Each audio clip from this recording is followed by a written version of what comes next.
انا حابب برجع بس سافرت كتير.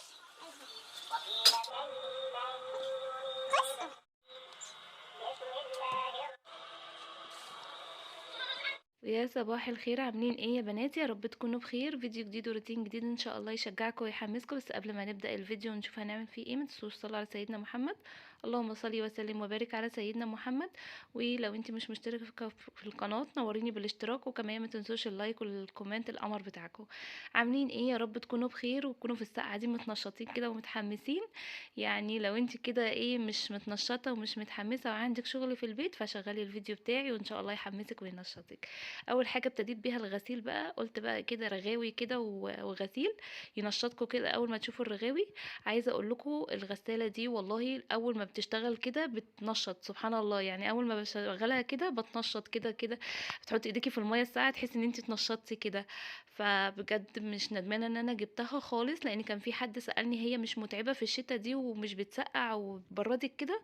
لا خالص والله، اول ما بتشغليها بتبداي فيها بتلاقي نفسك اتنشطتي كده وخلاص. يعني هي في الاول كده تبقي متكتكه، بس بعد كده خلاص. عايزه اقول لكم النهارده هننضف الريسبشن وهنعمل تنظيف حلو كده للريسبشن، لانه خلاص كان بينهار، وانا بصراحه بقالي فتره كده كنت مهملاه. فقلت لا، لازم كده اعمله تنظيفه حلوه بقى، والتنظيفه العميقه العميقه يعني ان شاء الله قبل رمضان. نزلت الستاير البيضه دي، سبت التقيله بصراحه، قلت لا مش دلوقتي، هبقى اغسلها قبل رمضان. نزلت الستاير اللي هي الخفيفه دي وقلت اغسلها لان كانت متربه، بما اني بقى مشغله الغساله فاي حاجه شايفاها مش نظيفه اخدها بالمره معايا، لاني زي ما قلت لكم انا مش بكون من الغسيل فيها، عشان كده مش بتتعبني. يعني يعتبر بعملها معامله الغساله الاوتوماتيك الفوق الاوتوماتيك، اللي هي حطتين وبتروحي مشغله عليهم، فبتحسي ان انت كده ما تعبتيش ومش مرهقه. فهو يعني هتشوفوا كده الغسيل اللي كان عندي يا دوبك هي كانت حاطه فتحه وحاطه غوامق بس. اول حاجه كده بقى ايه، بدات امسك ال الكنب كده بتاع الانتريه، وقلت كمان ان انا اشفطه كده بالمكنسه. بس بصراحه اللهم لك الحمد، يعني عيالي يتحسدوا بصراحه، يتحسدوا ان ما لقيتش تحتيه اي بلاوي. الحمد لله لقيته نظيف، يا دوبك بس تراب. نفضته كده بالحته وقلت لأ خلاص ما فيش لازمة إن أنا أشغّل المكنسة، يعني بصراحة يتحسدوا. هو يعني بصراحة يعني هُم مش شطارة منهم ولا حاجة، بس إحنا بصراحة في الشتا يعني باقعد في الأوضة، في أوضة كده أنا حاطة فيها شاشة صغيرة باقعد فيها أحسن من الصالة. لإني عايزة أقول لكم إن الصالة عندي تلج، تلج بمعنى كلمة تلج، حتى لو أنا مقفلة البلكونة تلج. فاللي ساكن في الدور الأخير هيبقى عارف إن الشقة في السقعة بتبقى عاملة ازاي اللي في الدور الأخير، وفي الصيف برضه بتبقى عاملة ازاي. بس أنا بصراحة شقتي يعني حلوة في الصيف جدًا، بتبقى جوها حلو جدًا وممتع، يعني تحسي إن أنتِ في مصيف كده. فاللهم لك الحمد، على قد ما سلمها متعب بس فيها مميزات حلوة. أنا شقتي يا بنات اللي هي الإسكان الاجتماعي، كنت قايلة لكم قبل كده، بس هي يعني خلفي، أنا واخداها خلفي وواخداها في دور عالي فوق. بس عايزة أقول لكم هي الشقق الإسكان الاجتماعي على قد ما هي حلوة بصراحة، وهنقول الأوض واسعة ومش مساحتها ضيقة. بس اكتر حاجة في المنطقة اللي انا ساكنة فيها عموما، مش عارفة بقى باقي المناطق ولا لا بتاعة الاسكان، بس المنطقة اللي انا ساكنة فيها اكتر حاجة ضايقتني بعد طبعا السلم العالي المية على طول قطعة. بس طبعا يعني احنا بالموتور الدنيا بتبقى ماشية تمام، بس احنا هنا اغلبية المية على طول بتبقى قطعة في المنطقة اللي انا قاعدة فيها. فعلشان كده الغسالة بتاعتي الاوتوماتيك فباظت يعني، فدي اكتر حاجة مضايقاني من الشقق الاسكان. طبعا انا لما قعدت فيها بصراحه ما وضبطهاش، لان انا كنت ناقله فيها ساعه ظروف كانت كورونا وكده. فما وضبطش بصراحه فيها حاجه، فقعدت فيها كده وواحده واحده بوضب، يعني واحده واحده بيضتها. على فكره انا بيضاها انا لوحدي انا وجوزي. و واحده واحده بوضب فيها كذا حاجه. يعني المطبخ عملته بعد ما قعدت فيها بسنه. واحدة واحدة يا بنات، يعني الدنيا بتمشي واحدة واحدة وبالصبر. فربنا ان شاء الله يوفقكم ويرزقكم، كل واحدة نفسها في حاجة، كل واحدة نفسها في شقة ملك ربنا يديها لها، واحسن من الايجار مليون مرة. انك تبقي قاعدة في شقة ملك بتاعتك دي احسن من الايجار مليون مرة. وربنا يوسع على جوزي ان شاء الله ويجيب لنا واحدة تانية يكون دورها كده حنين شوية، علشان بصراحة خلاص الرجل خلاص بتعاني يعني. فزي ما انتوا هنا شايفين انا بدأت، انا بص يعني تلاقوني ممكن اتكلم معاكم في مليون حاجة، بس ايه عشان ما نملش، يعني هو كده كده بيبقى الفيديو شارح نفسه. فايه بتلاقوني برغي معاكم في كل حاجه، يعني في اي حاجه وفي كل حاجه بتيجي في بالي خلاص بقى انا بدات اخد عليكم واحده واحده، فتلاقوني بتكلم في كده معاكم في كذا حاجه. بصوا هنا ده اول ما شاف الباب اتفتح طالع جري رهوان، قلت له تعالى حبيبي انت رايح فين؟ انا همسح وهقفل الباب تاني. لان هو بصراحة بيحب النزول جدا وانا بصراحة ما بنزلش كتير بسبب زي ما قلت لكم السلم، يعني ممكن اشتري حاجتي، وممكن اخلي كمان لو انا في حاجة محتاجاها الولاد وهم راجعين من الدروس بيجيبوها لي. فلا بصراحة بفكر جديا ان انا انزله حضانة، لان خلاص هو ما شاء الله بقى عمره ان هو يجيب حضانة. وان الصبيان كمان حركيين جدا غير البنات، يعني انا مربيه بنتين الاولانيين لا ما تعبونيش خالص زي الولد. الولد بيبقى بيتحرك كتير وعايز مكان كده يلعب فيه، وهو عايز اطفال طبعا لان هو كمان الكلام بتاعه متاخر شويه. فلا ان شاء الله على الترم التاني كده بصراحه هنزله حضانه ان شاء الله.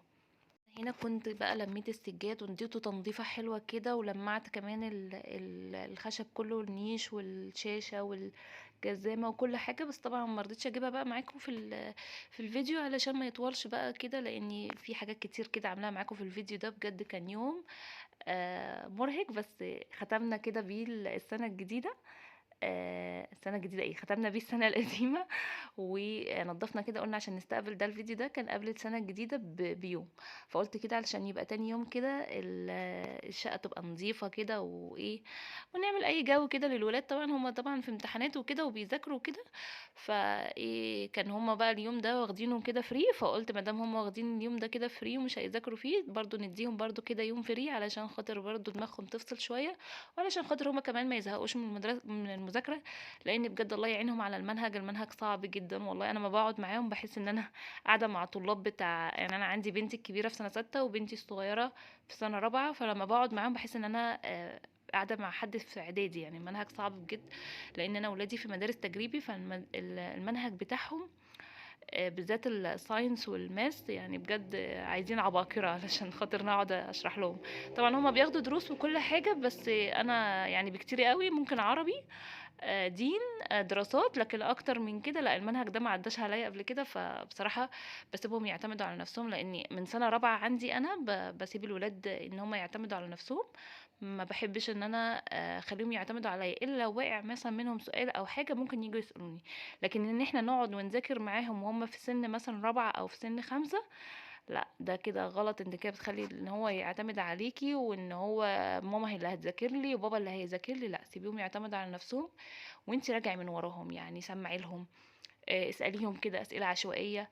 فربنا يعينهم كلهم يا رب. بصوا خلاص انا كده كنت خلصت وفرشت السجاد.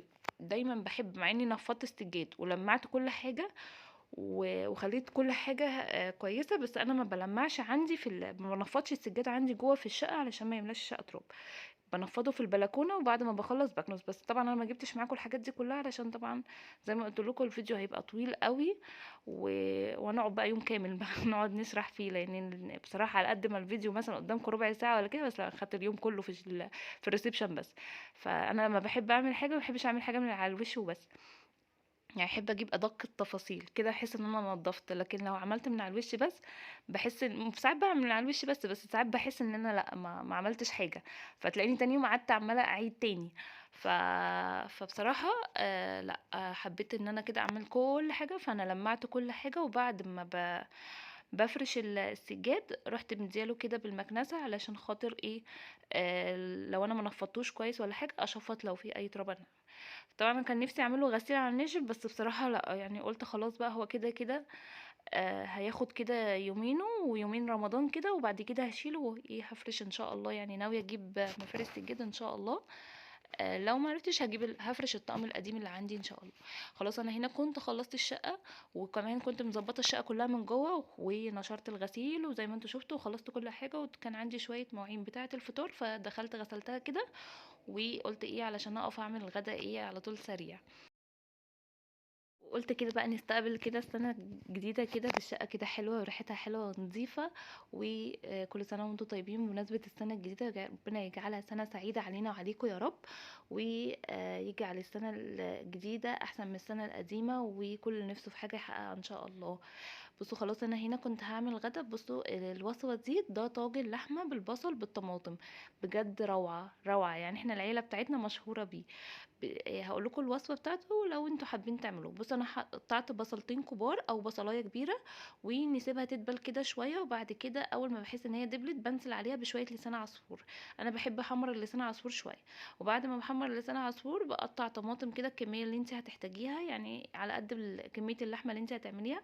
بقطعها زي السلطه الصغير، صغير جدا. لو انت حابه تضربيها في الخلاط تمام مفيش مشكله، بس انا بحب اقطعها كده وهي مع التسبيك بتتسبك. بعد كده ببدأ احط لها توابل، ملح وفلفل اسود وسبع بهارات ومرقة دجاج. بصوا بمرقة الدجاج دي هتلاقوها مشاركاني في كل حاجة في الاكل. ورشة طبعا سكر وكمون وكزبرة، يعني البهارات اللي هي العادية، وبديها كمان رشة جوز الطيب بتديها طعم تاني خالص، يعني رشة صغيرة كده.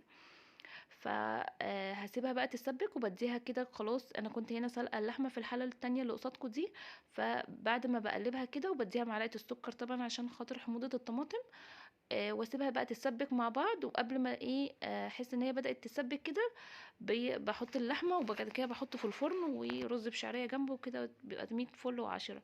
فقلت بقى بما ان احنا داخلين على السنه الجديده، قلت اعمل لهم كده كيكه بيحبوها. الكيكه دي جميله جدا وطعمها كده غرقان في الشوكولاته. حطيت هنا كوبايتين، كوبايه ونص دقيق ونص كوبايه كاكاو، لان الكاكاو بيخلي، اما بتكتري الكاكاو بيخلي الكيكه طعمها زي الشوكولاته. حطيت هنا بيضتين في المضرب بتاع في الكوبايه بتاعه الهاند بلندر، وحطيت رشه خل وكيسين فانيليا وكوبايه سكر كوبايه لبن، كوبايه الا ربع زيت على سمنه. بعد كده هطلعه واسيبه بس يتهوى شويه عشان ريحه الطاجن طبعا ما تعملش في الكيكه.